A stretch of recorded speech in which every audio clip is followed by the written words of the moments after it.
Hey everyone, it's me, Eric Kimball with another video. Today I want to talk about how I make premium grass mulch for my garden. I have a system, but first I'll show you the mulch. Here's a sample of premium grass mulch that I made last week when I mowed the lawn. This is dry, it's fluffy, it's ideal for the mini bed garden that I have. If you've seen my mini bed videos, you're familiar with that. And a little bit of this goes a long ways. And you can pack it, just take clumps of it and pack it around your carrots, your beans, everything. It's ideal. And I've discovered something about this, a benefit to using this beyond just the mulch. And if it's true, it's a real breakthrough. So you might be thinking to yourself, well, why don't you just buy a bale of straw, Eric, and use that for mulch? Wouldn't that be easier? And yes, it would be easier, and I could do that. But I had a bad experience with imported mulch some years back because there was herbicide residue in that straw, in this instance, and it really wreaked havoc on my tomatoes in particular. They were gruesome. It was a bad experience. And I said to myself, no more imported mulches. All my mulches, all my natural mulching materials now are coming from my own property where I know there's no herbicides. So I'm using the cover crop top growth that I harvest off of my mini beds. I have videos showing the rye. Get a lot of biomass there that you can use as a mulch. I'm using leaves. We've got woods all around us here. In the fall, I'm running my lawnmower over the leaves, partially shredded leaves with a lawnmower, makes a great mulch. I'm using weeds that I pick and pull from mini beds and around the garden as a mulch. Just lay them right in there green in the mini beds and they're great. And then we have this, the fluffy premium grass clippings. And it's a little trouble, but it's not a lot. I have a system, I'm going to show it to you. Step number one in my system for making your own premium grass clipping mulch is to let the lawn get a little bit taller than most people let their lawns get. Let it get shaggy. And my lawn here is not quite as shaggy as would be ideal, but it's good enough for the purposes of showing you what I'm doing here.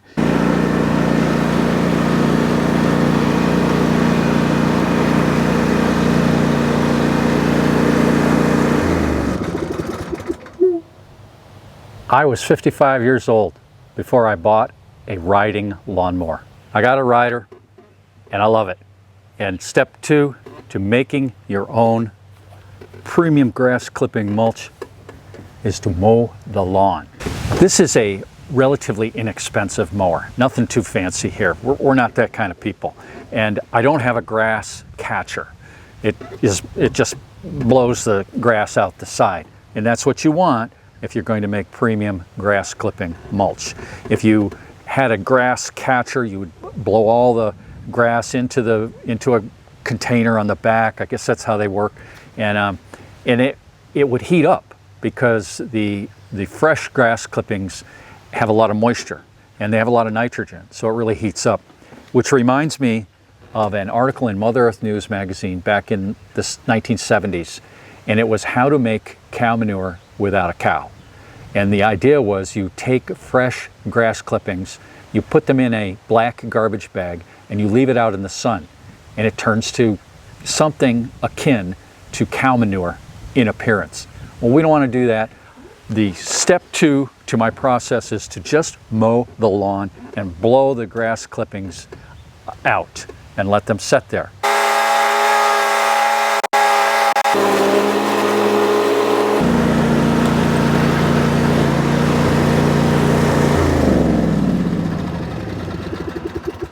So the lawn is mowed, and if it was tall and shaggy, and this wasn't quite as tall and shaggy as I should have let it get to be, but once the lawn is mowed, if it was really tall and shaggy, you've got grass and clumps all over. You know what I'm talking about, and you've seen it, you've done it, and that's good. You want that. You want the grass all over the place. Step three now is to drive over the lawn again and windrow all that loose grass, all those clumps. And I do it here on my lawn by driving right down the center length, and I'm blowing the grass off one way. Then I turn around and come right down the center, over just a little, and I blow the grass off the other way. And I continue to do that, blowing the grass off one way and then the other. And then to finish off, I'll come around the outside and I'll come down a couple times and blow the grass into the where it's been piling up. It's a windrow. It's a strip of grass, 2 strips on my front lawn here that are heavy with grass, and it's there that grass will sit in the sun and dry, and then I'll rake it up. But first I'll windrow it here. It is now the next day after mowing. After mowing that lawn, you really couldn't see the windrows, but they're starting to dry now, and I've got one down here. You really can't see that one, but I've got a windrow up there, and then I have a much more pronounced one right there. You can see the grass, and it has dried some. I would typically leave that to dry thoroughly, but the sky is looking, as my wife says, pouty. I think it might rain. So, in the interest of my premium grass mulch, I'm going to rake it up now, and I'm going to put it on a tarp. Raking grass is a job that I did a lot as a kid, you know, like in grade school, raking my parents' lawn, and oh, how I dreaded it. Now, I wouldn't rake at all if I didn't want this mulch. Obviously, and I don't know if I said it yet, but by windrowing this, by getting it in strips like this, it's a whole lot easier than raking the whole lawn, okay? So yes, use a little more gas, but to run the lawnmower over a second time, but it makes the job a whole lot easier. So what I do is I just rake along and rake into little piles, and then I will come along and pick up the little piles. Manageable little piles. Okay, see how easy that was? Not raking the whole area.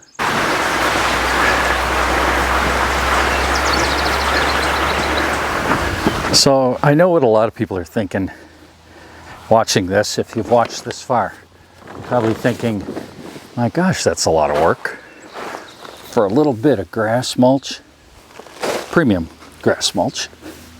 And you're right, it is. But there are people who pay to get exercise. I can come right out on my lawn and rake grass and save money and get mulch. All right, there is my harvested premium dry grass mulch. Still needs to dry. It'll dry on the tarp there in the sun. If it starts to rain, I'll just fold the tarp over the grass and throw a couple chunks of firewood on there or some tire sidewalls, and that will protect it. Earlier in this video, I mentioned briefly that I had a theory or an observation about this fine, dry, premium grass clipping mulch in my mini beds, and I want to tell that to you now. I have a problem growing beans, bush beans, in my mini beds. It's been that way for years. It shouldn't be a problem, but it is a problem. And I think part of the problem is slugs. When those beans are young, the slugs come, and that certainly doesn't help. It really, it makes all the difference. The beans don't do well. So that's the slug theory, that it's just the slugs. It may be something more. But what I did, actually my wife did it. She was at the Amish greenhouse, local Amish greenhouse, and she bought a bunch of sprouted bean seeds, about like 4 inches tall, 3 or 4 inches. I planted them in a mini bed, and I immediately packed that mini bed around the bean stems, right up tight to them, the whole bed with this fine premium grass mulch. And I have not seen any evidence at all of any slug damage on the leaves. And they've got it, the beans have big leaves now. Normally I would see slug damage. So my theory is that this creates a hindrance, a physical hindrance to the slugs getting over it and getting to their food, my beans, and or underneath it even. It may be a solution right here in this premium grass mulch. Thanks for watching, everybody. I'll see you in the next one.